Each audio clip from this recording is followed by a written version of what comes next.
எனக்கு அன்பான தேவனுடைய பிள்ளைகளே, நாம் வாழ்ந்து கொண்டிருக்கிற இந்த உலக பிரகாரமான வாழ்க்கையில் தேவனை விசுவாசிக்கிறபடியினால் ஆவிக்குரியவர்களாக அழைக்கப்படுகிறோம். அப்படி ஆவிக்குரியவர்களாக அழைக்கப்படுகிற நமது நம்பிக்கை எப்படி இருக்கிறது என்று சொன்னால், நான் கர்த்தரை தேடுகிறேன், ஆகவே எனக்கு சமாதானம் உண்டு. நான் கர்த்தரை நம்பி இருக்கிறேன், ஆகவே அவர் என்னை ஆசீர்வதிப்பார். நான் தேவ சமூகத்தில் ஒவ்வொரு நாளும் அமர்ந்திருக்கிறேன், ஆகவே எனக்கு விரோதமாய் போராட்டங்களோ பிரச்சனைகளோ வராது. ஒருவேளை எனக்கு விரோதமாய் சில மனிதர்கள் எழும்பினாலும் அவர்களால் என்னை மேற்கொள்ள முடியாது. இப்படிப்பட்ட நம்பிக்கை உள்ளவர்களாகத்தான் நாம் ஒவ்வொரு நாளும் விசுவாச வாழ்க்கையிலே கடந்து வருகிறோம். நமது நம்பிக்கையெல்லாம் எப்படி இருக்கிறது என்று சொன்னால், கர்த்தரை தேடுகிறவர்களுக்கோ ஒரு நன்மை குறைபடாது. அந்த வசனத்தின் அடிப்படையில் தான் விசுவாச வாழ்க்கை வாழ்ந்து கொண்டிருக்கிறோம். இவைகளுக்கு மத்தியில் கர்த்தர் சொல்லுகிற ஒரு காரியத்தை நம்ம கவனிக்கணும்.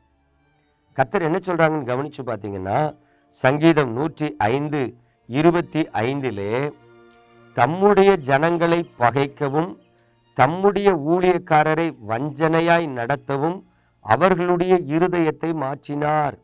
நல்லா கவனிச்சு பாருங்க. இஸ்ரவேல் ஜனங்கள் யோசேப்பின் காலத்தில் எகிப்துக்கு வருகிறார்கள். பார்வோனுடைய காலத்தில் அந்த இஸ்ரவேல் ஜனங்கள் எகிப்துக்கு வந்த பொழுது பார்வோன் அவர்களை ஆதரித்தான். யோசேப்பு நிமித்தம், யோசேப்பினுடைய ஒருவேளை வாழ்க்கை நிமித்தம் எகிப்திற்கு வந்த இஸ்ரவேல் ஜனங்களுக்கு பார்வோன் ஒரு தகப்பனை போல இருந்து அவர்களை போஷித்து பாதுகாத்தான். யோசேப்பும் அந்த பார்வோனும் மரித்த பிறகு எகிப்திற்கு வந்த புதிய ராஜன் ஒருவன் இஸ்ரவேல் ஜனங்களை பார்க்கும் பொழுது, இந்த ஜனம் நம்முடைய ஜனம் அல்லவே, இது வெளியே எங்கோ இருந்து வந்த புறஜாதி ஜனங்கள் அல்லவா, இந்த ஜனங்கள் நம்முடைய தேசத்தில் பழுகி பெருகக்கூடாது என்று சொல்லி தன் இருதயத்தில் அந்த ஜனங்களுக்கு விரோதமாக எழும்பி தன் ஜனங்களையும் இஸ்ரவேல் ஜனங்களுக்கு விரோதமாக எழுப்பி தூண்டிவிட்டு அவர்களை எவ்வளவு துன்பப்படுத்த முடியுமோ, எவ்வளவு ஒடுக்க முடியுமோ அவ்வளவாய் அவர்களை வேதனைப்படுத்துகிறான். ஒருவேளை இஸ்ரவேல் ஜனங்களுக்கு அது விளங்கிக் கொள்ளாத ஒரு காரியமா இருக்கிறது. நேற்றைக்கு வரைக்கும் நம்மிடத்தில் அன்பாயிருந்தவன் இன்றைக்கு பகைக்கிறான். நேற்றைய தினம் வரைக்கும் நம்மை போஷித்தவன் இன்றைக்கு ஒடுக்குகிறான். பாருங்க, மறுபடி கர்த்தரை நோக்கி அபயமிடுகிறாங்க. இஸ்ரவேல் ஜனங்களுக்கு என்ன அறிவுக்கு எட்டியிருக்கும் என்று சொன்னால், காரணமில்லாமல் நம்மை பகைக்கிறார்களே. ஆனா சத்தியம் என்ன சொல்லுகிறது? தேவன்தான் இஸ்ரவேல் ஜனங்களை பகைக்கும்படி எகிப்தியருடைய இருதயத்தை திருப்புகிறார். என்னையா சொல்றீங்க? தேவன் தமது ஜனத்தை பகைக்கும்படி மற்ற மனிதர்களுடைய இருதயத்தை திருப்புவார். நீங்க ஒரு இடத்துல வேலை பார்க்குறீங்க, அது வரைக்கும் உங்களுக்கு நல்ல மரியாதை இருந்திருக்கும். திடீர்னு அந்த இடத்துல உங்களுக்கு மரியாதை குறையும்படியும் உங்களை விரோதிக்கும்படியும் பகைக்கும்படியும் கூட கர்த்தர் அனுமதிப்பார். நீங்க யோசிக்கலாம், அதனால எனக்கு என்ன பிரயோஜனம், இல்லை ஆண்டவருக்கு என்ன பிரயோஜனம்? நல்லா கவனிங்க. இஸ்ரவேல் ஜனங்களை கடந்து வந்த பாதையை நீங்க கவனிச்சு பார்த்தீங்கன்னா, கல்தேயருடைய பட்டணத்தில் இருக்கும் பொழுது கர்த்தர் ஆபிரகாம் அழைக்கிறார். நான் உனக்கு கானான வச்சிருக்கேன், நீ இங்க ஊருங்கிற பட்டணத்தில் இருக்காதவா.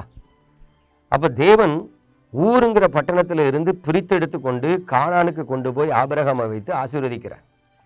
உன் கால் மிதிக்கிற இடம் எல்லாம் உன் சந்ததிக்கு தருவேன், தேசத்தின் நீளம் அகலம் எம்மட்டோ சுற்றி திரியுங்க. அப்படி பரதேசியாய் ஆபிரகாம் சஞ்சரித்து கொண்டு அதை தன் ஜனத்துக்காக சுதந்திரிக்கிறார்.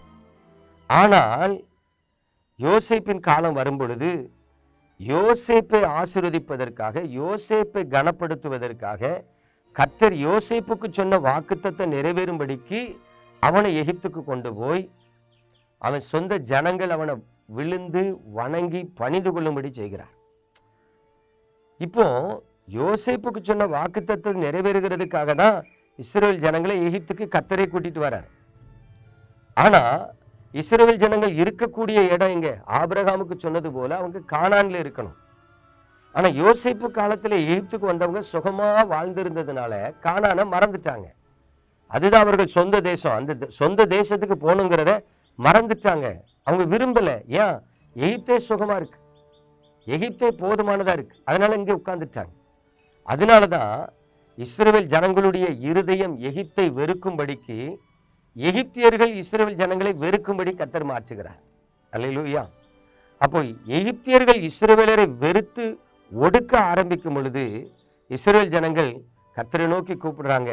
கர்த்தர் அவர்களை திரும்ப கானானுக்கு அழைத்து கொண்டு வருகிறார். பிரியமான தேவனுடைய பிள்ளைகளை, அப்படியானால் உங்களை குறித்த தேவ சித்தம் ஒன்று இருக்கும் பொழுது, நான் வெளிநாட்டுக்கு போகணும்னு நீ ஆசைப்பட்டா கர்த்தர் வெளிநாட்டுக்கு அனுமதிக்க மாட்டார்.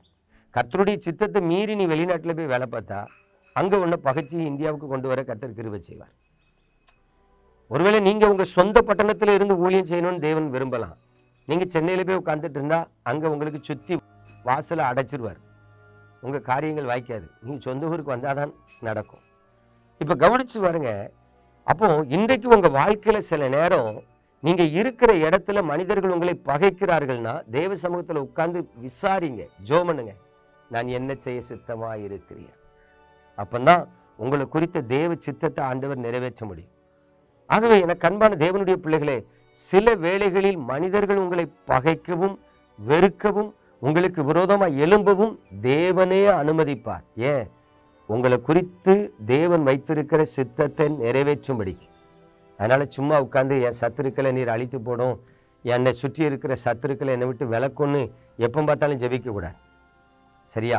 தேவனுடைய நடத்துதலை அறிந்து வாழ பழகுங்க. நீங்கள் ஆசீர்வாதமாக இருப்பீங்க. ஜெபிப்போமா? எங்கள் அன்பின் பரலோக தகப்பனே, இந்த பரிசுத்தமான நல்ல காலை வேளைக்காக உமக்கு ஸ்தோத்திரம். உமது பரிசுத்த கரத்தில் உமது பிள்ளைகளை தருகிறேன். நீரே உமது பிள்ளைகளை நடத்துகிறவர், ஆசீர்வதிக்கிறவர். நீரே உம்முடைய பிள்ளைகளை கண்ணோக்கி பார்க்கிறவர்.